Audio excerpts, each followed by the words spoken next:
Welcome to Vermilion Lane. I'm Drea, and today we're going to be making a yarn wrapped wreath in a beautiful beachy theme. Let's get started. This is a relatively simple project to make, but it is time consuming. So keep that in mind before you get started. This is a typical foam wreath frame, and mine happens to be 14 inches, but get yours in whatever size obviously you want for your door or however you're planning on hanging it. I have a big spool of yarn here. So you need a dollop of hot glue. Okay, and so you're just going to feed through your yarn and double up right over that dab of hot glue. So continue adjusting your yarn, pushing it over so it looks nice and tight on the finished side. It's going to be so beautiful. Alrighty, at this point we're halfway through. We've got beige on two sides, and I've also started a blue section because I just thought it would be really pretty to have like a combination of colors. And so now I'm going to show you how to add on a new color to your wreath. So this is where we left off, right here, and I just left a little piece of yarn there. That's perfectly fine. I don't even start to clean up the back until I've completely finished the whole piece. I start with a different color yarn, and sometimes it's a little bit of a thinner grade, and you'll see the difference that this one's a little bit thinner and tighter, and it takes a little longer to wind it around than my white, but I actually like that depth of texture, so that's no big D at all. So I'm going to come in with a dollop of hot glue, and I only want a tiny little piece, just enough to stick a loop on. So you see that little loop there? I'm going to press it down onto my glue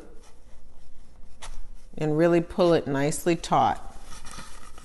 Then I'm going to start with my winding, and I'm going to make sure to overlap the same piece where I had that loop. That's why I've got the loop there to kind of guide me over and over it. Just take your fingernail and kind of inch it over so that it's really nice and tight against the other color.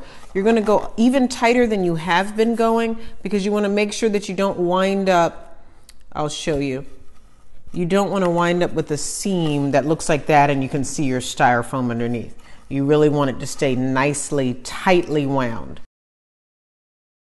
So now that I have a clear idea of where and how I want to arrange my shells on my wreath frame, I'm going to show you a really quick and easy tip that is really going to help you affix things to your wreaths that are kind of a little bit more kind of clumsy in size and weight. So what I do is I just take a felt that's in a color that's similar to whatever it is that I'm trying to affix to my wreath. Now I'm going to take one of my starfish. I'm going to come out here on each of these arms.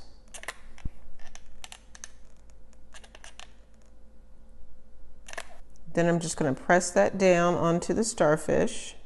And so for this one, because it's a little smaller and I'm not as worried about the legs, I'm just going to use a circle piece and put it on the back. Give myself a generous dot of glue. Then affix that. Then I'm going to affix this just sort of leaning into the wreath. What you don't want is to decorate like every single thing flat on the wreath. That way you won't wind up with dimension. And we want lots and lots of dimension.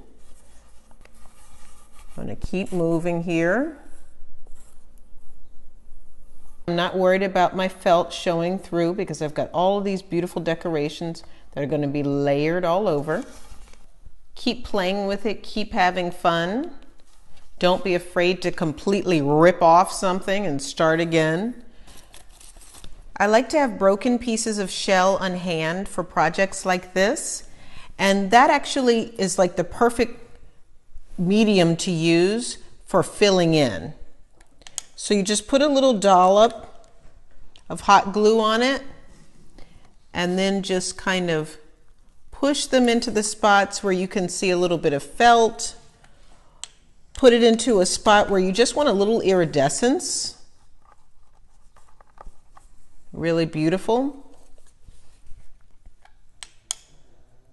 And again, just to catch any imperfections. I'm going to continue working on this beauty, and in the meantime, I hope that you will like this video, subscribe to my channel, and hop on over to vermilionlane.com so that you can find more ways to hold down your homestead in style. Thanks so much for watching, guys. I really appreciate it. Bye-bye.